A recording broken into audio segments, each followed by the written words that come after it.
ஆனால் அதோ அந்த குத்துச்செடிகளில் அசைவது என்ன? இன்னொரு முதலையா என்று மறுபடியும் அரண்டு போய் அரற்றுகிறாள் மார்த்தா. கொடிகளின் சலசலப்பு அதிகரிக்கிறது. ஒரு ஸ்திரீயின் தலை தெரிகிறது. அவள் பார்க்கிறாள். இத்தனை ஆண்களை கண்டது வெளியே ஓடவா அல்லது புதருக்குள் பின்வாங்கி விடவா என்று நிச்சயமில்லாமல் இருக்கிறாள். ஓடிவிடும் எண்ணம் மேலோங்கவே அவள் கத்திக்கொண்டு ஓடுகிறாள். குஷ்டரோகியா? பைத்தியமா? பேய் பிடித்தவளா? அவர்கள் ஒன்றும் விளங்காமல் கேட்கிறார்கள். ஓடிய பெண் திரும்பி வருகிறாள். ஏனென்றால் செசாராயாவில் இருந்து ஒரு ரோமையர் வாகனம் வருகிறது. அது பக்கத்தில் வருகிறது. அவள் பொறியில் அகப்பட்ட எலி போல் விழிக்கிறாள். எங்கே போகவென்று அவளுக்கு தெரியவில்லை. ஏனென்றால் சேசுவும் அவரோடு இருப்பவர்களும் அவளுக்கு மறைவிடம் கொடுத்த புதர் பக்கத்தில் நிற்கிறார்கள். அதனால் அவள் அதற்குள்ளே போக முடியாது. ரோமை வாகனம் நோக்கியும் போக விரும்பவில்லை. ஒரு பிரகாசமான சூரிய அஸ்தமனத்துக்கு பின் இரவு துரிதமாய் வருகிற மந்தார மாலையில் அவளுடைய தோற்றத்தை பார்க்க முடிகிறது. அவள் இள வயதினள், நல்ல வடிவம்.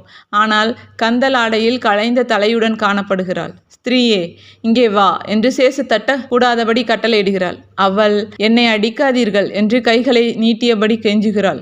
இங்கே வா. நீ யார்?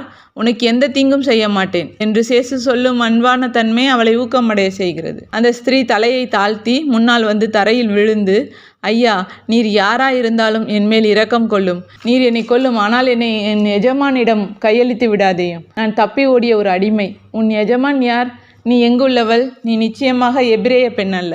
நீ பேசும் முறையிலிருந்தும் உன் ஆடைகளிலிருந்தும் அது தெரிகிறது. நான் ஒரு கிரேக்க பெண், கிரேக்க அடிமை. ஓ இரக்கமே, என்னை மறைத்து கொள்ளுங்கள். வாகனம் வந்துவிட்டது. தரையில் சுருண்டு கிடக்கிற அவளை சுற்றி அவர்கள் கூட்டமாக நிற்கிறார்கள்.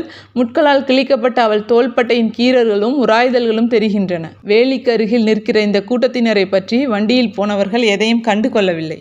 அவர்கள் போய்விட்டார்கள். இனி பேசக்கூடுமானால் உனக்கு உதவி செய்வோம் என்று கூறி சேசு தன் விரல் நுனிகளை அவளுடைய களைந்த முடியின் மேல் வைக்கிறார். என் பெயர் சிந்திகை. நான் ஒரு புறமாகாண ஆளுநர் பரிவரத்தினரான ரோமை பிரபுவின் கிரேக்க அடிமை. அப்போது மரிய மதலேன், அப்போ நீ வலேரியனுடைய அடிமையா என்று கேட்டு ஆச்சரியம் கொள்கிறாள்.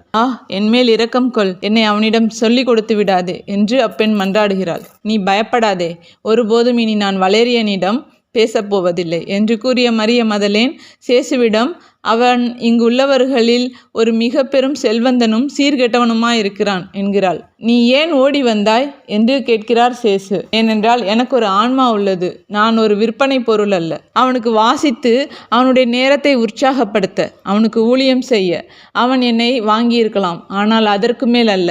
என் ஆன்மா என்னுடையது. அது வாங்கப்பட முடியாதது. ஆனால் அவன் அதையும் கேட்டான். ஆன்மா இருக்கிறது என்று உனக்கு எப்படி தெரியும்? ஆண்டவரே, நான் படிப்பறியாதவள் அல்ல. எங்கள் தத்துவ ஞானிகளின் வார்த்தைகளை நினைவில் வைத்திருக்கிறேன். நித்தியமான ஒரு வஸ்து நமக்குள் வைத்து மூடப்பட்டுள்ளது.